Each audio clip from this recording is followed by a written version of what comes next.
There's a very specific kind of film that has genuinely disappeared from modern streaming. Not because they're forgotten, not because they're bad, because the licensing rights are scattered, expensive, or expired. And the easiest way to watch them is usually to buy or rent them outright. Right now, that's not true. YouTube just quietly made 15 of them free. All of them, for a limited time, with no subscription required.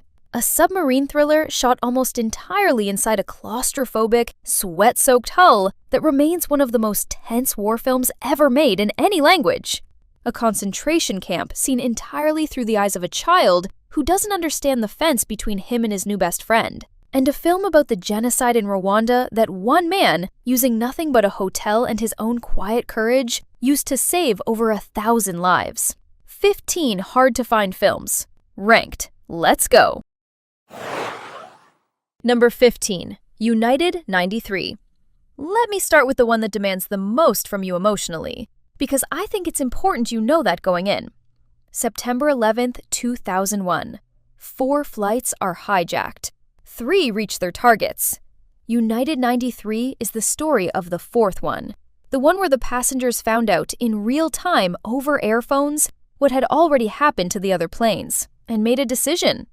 Paul Greengrass directed this, casting largely unknown actors alongside several real air traffic controllers and military personnel playing themselves. And the result is one of the most deliberately unsentimental, procedurally precise films ever made about that day.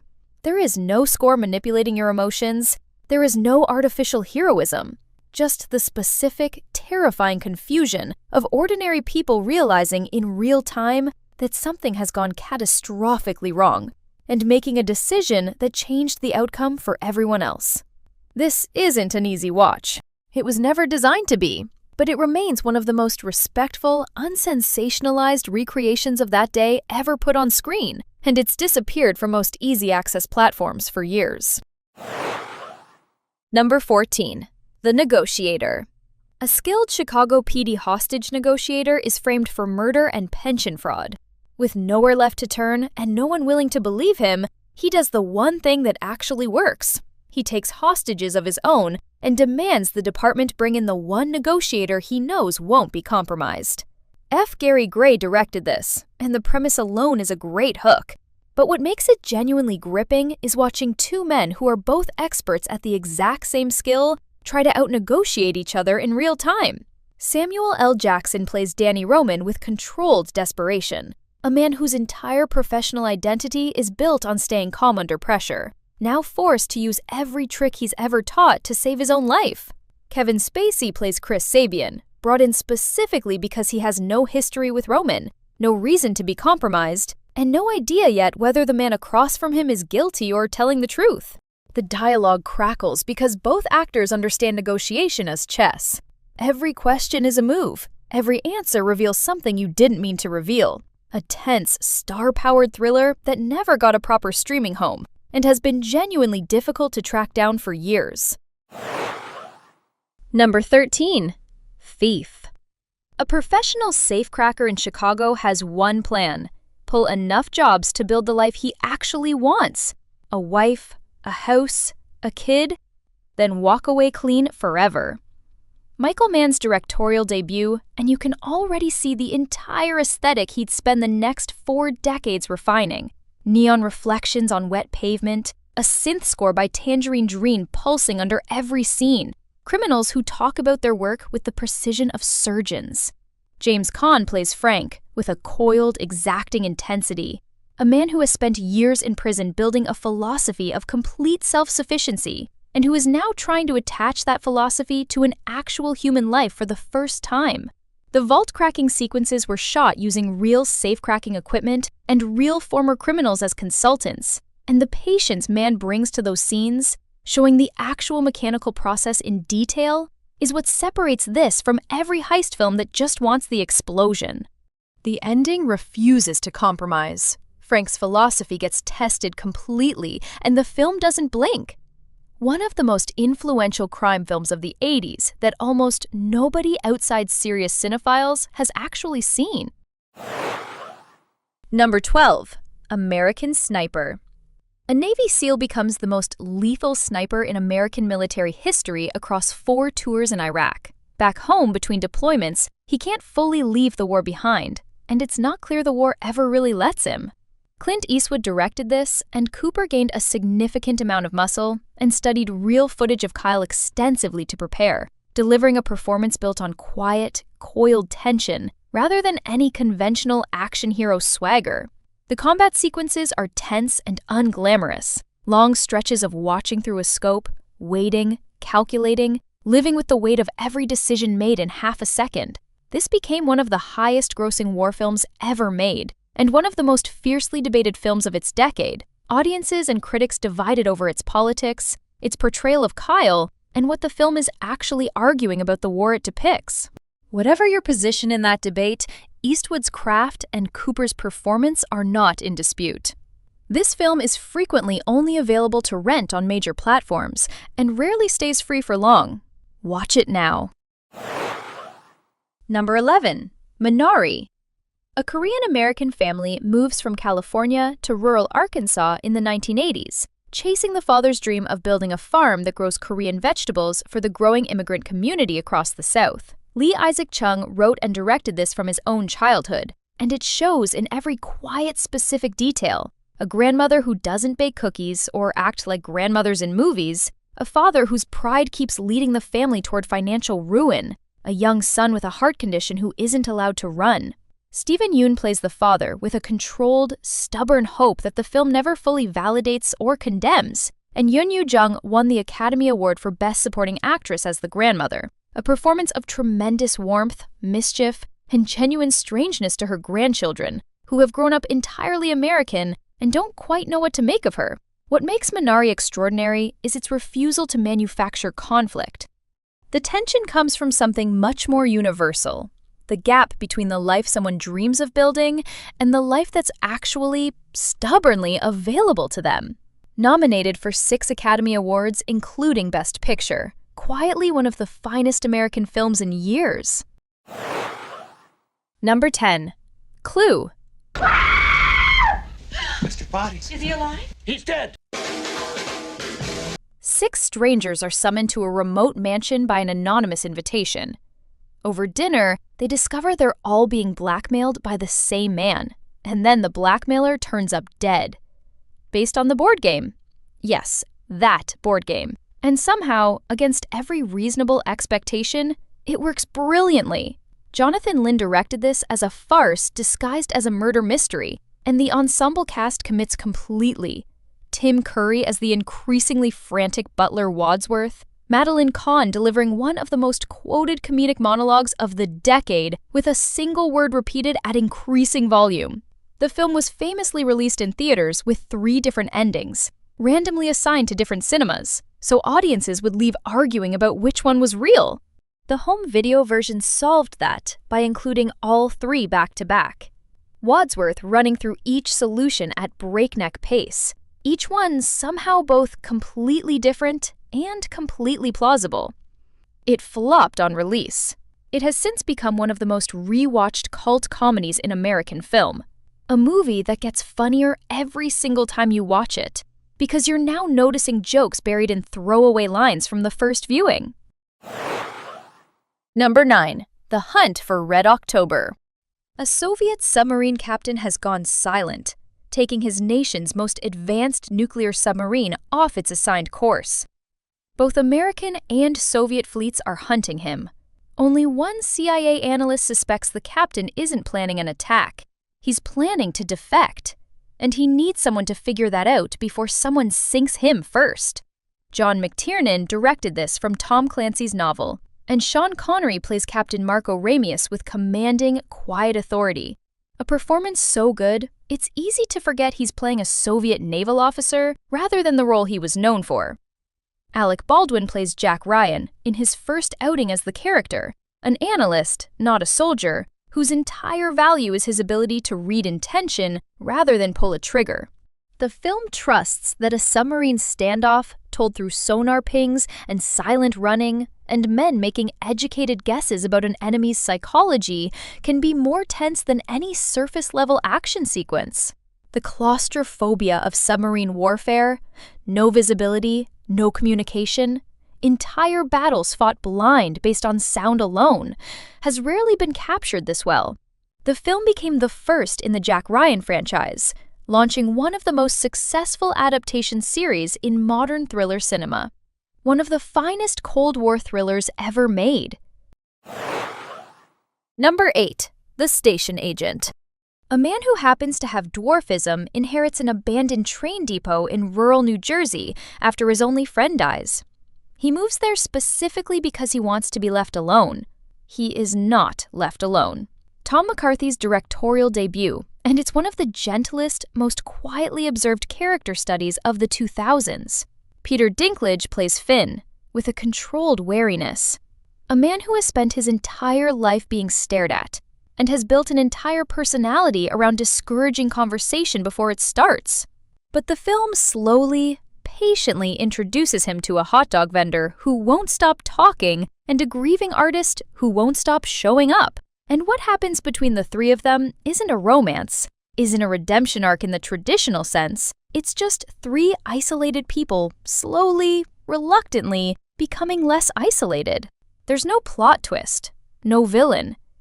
Just small, specific human moments. Trains passing, quiet dinners, silences that stop being awkward and start being comfortable. This was a genuine Sundance sensation, winning multiple awards on the festival circuit, and remains one of the most purely humane, least sentimental films about loneliness and unlikely friendship ever made. Number 7. The Great Escape. Allied prisoners of war are consolidated into one supposedly escape-proof German POW camp. They immediately begin digging 3 simultaneous tunnels to get as many men out as physically possible.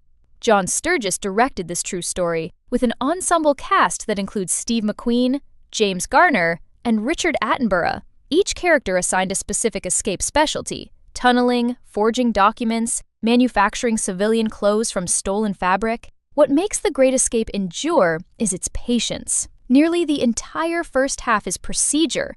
The digging, the planning, the small daily acts of resistance disguised as boredom, and it earns every second of tension because you understand exactly how much has gone into the attempt by the time it finally happens. Steve McQueen insisted on performing his own motorcycle stunts, and the chase sequence that follows remains one of the most iconic action sequences of the 1960s. But the film's real strength is what happens to the men who don't make it, treated with a gravity the genre rarely allows itself. Nearly 3 hours long, and it never once drags. A genuine classic of the ensemble prison escape genre, imitated constantly, matched rarely. Number 6. The Boy in the Striped Pajamas. While writing this section, I found myself getting emotional. Even putting this story into words wasn't easy, but it's a film that deserves to be talked about. That one there to there. This one. No, that one. Here. No. A German commandant's 8-year-old son is relocated with his family to a remote house near his father's new posting. Bored and curious, he wanders into the woods behind the property and finds a fence. On the other side of it, a boy his own age, in striped pajamas, who he doesn't understand is a prisoner. The two become friends anyway, because neither one of them fully understands what's actually happening around them. Based on John Boyne's novel, the film tells one of the most devastating stories about the Holocaust, specifically by filtering it through a child's complete, willful innocence. A boy who thinks the fence is a farm, who thinks his friend's shaved head and striped clothes are just what people wear on that side.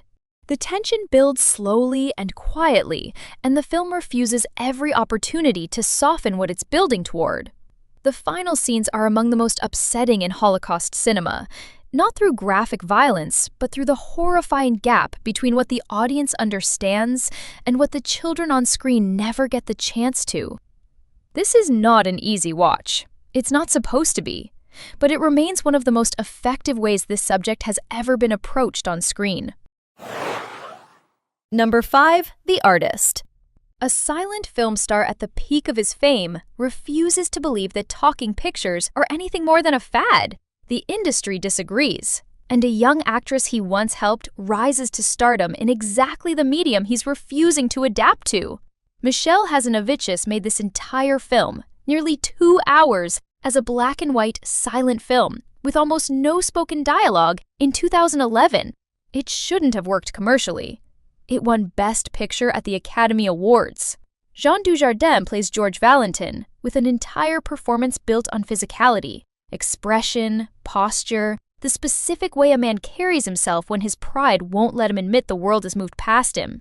Uggy, the dog who plays his loyal companion Jack, became one of the most famous animal performances in film history. What makes the artist genuinely moving, rather than just a clever gimmick, is that the silence isn't a stunt, it's the entire theme. A story about a man who refuses to speak the industry's new language, told in a film that refuses to speak the audience's expected language, until the exact moment both finally do. A genuine celebration of cinema's own history, made with real craft, rather than nostalgia alone. Number 4. The Game. This is for you. Consumer Recreation Services. Call that number. Why? They make your life fun. A wealthy, emotionally isolated investment banker receives an unusual birthday gift from his estranged brother: enrollment in a mysterious company that designs a personalized, real-life game tailored specifically to him. He has no idea what the rules are.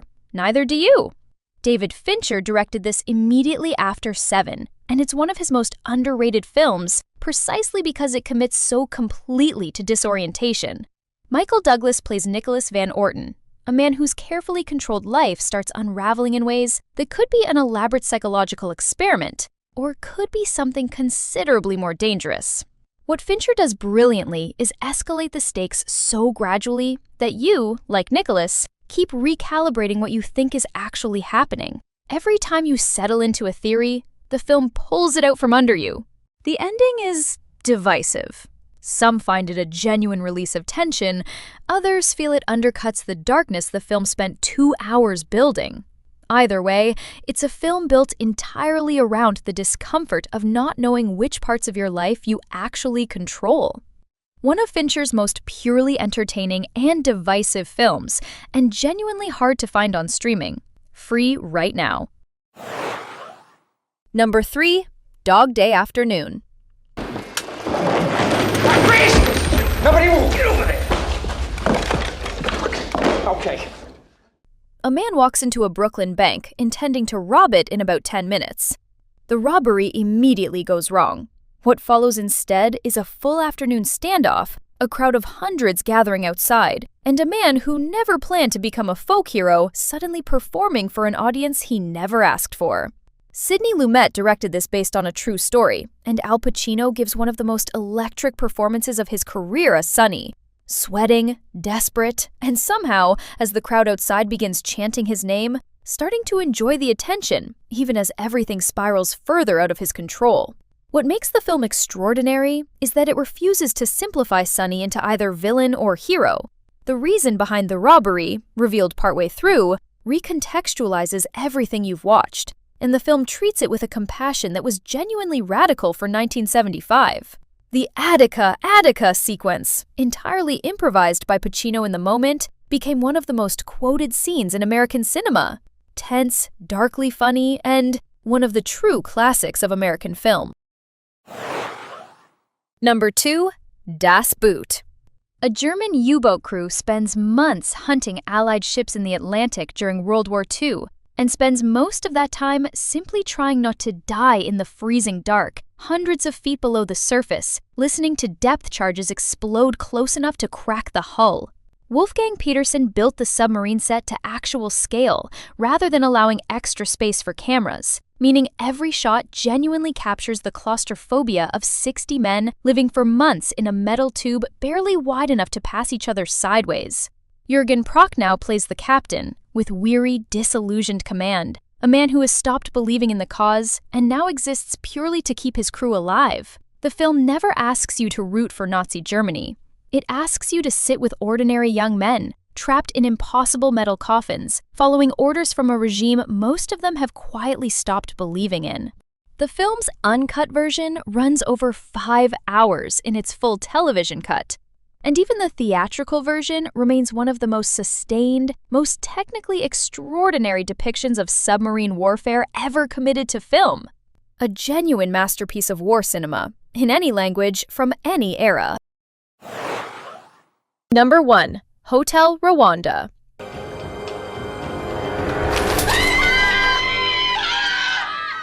They've gone. A hotel manager in Kigali, Rwanda, uses every bribe, favor, and connection he's built over years running a luxury hotel for wealthy foreign guests to protect over 1,000 refugees from the machetes and death squads of the 1994 genocide, while the rest of the world looks away and does nothing. Terry George directed this true story, and Don Cheadle earned an Academy Award nomination for a performance built entirely on quiet, escalating desperation. A man who starts the film trying to protect his own family and ends it making impossible calculations about how many strangers he can save with nothing but a phone line to the outside world and his own nerve. Nick Nolte plays a UN colonel forced to watch international forces withdraw rather than intervene, one of the most quietly devastating supporting performances of the 2000s, delivering the film's most gutting line about the world's indifference to African lives. This film does not sensationalize the violence. It doesn't need to. The horror is in the waiting, the phone calls that don't get answered, the fax machines sending pleas to governments that have already decided not to help. Hotel Rwanda is not comfortable viewing. It's essential viewing, a reminder of what one determined, terrified, resourceful man can accomplish when the rest of the world chooses to look away. This is the best film on this list. It might be one of the most important films you'll ever watch. That's the end of today's list. 15 hard-to-find gems, all free on YouTube right now, but not for long. Now, I want to hear from you. Which of these have you been wanting to watch for years but never got around to renting? And which hard-to-find film, not even on this list, do you think more people need to know about? Also, how did you like this video? Your feedback genuinely helps me make better recommendations and create videos you'll enjoy even more. And if you enjoy the video, do like and subscribe to our channel. Thank you for watching, and I will see you in the next video.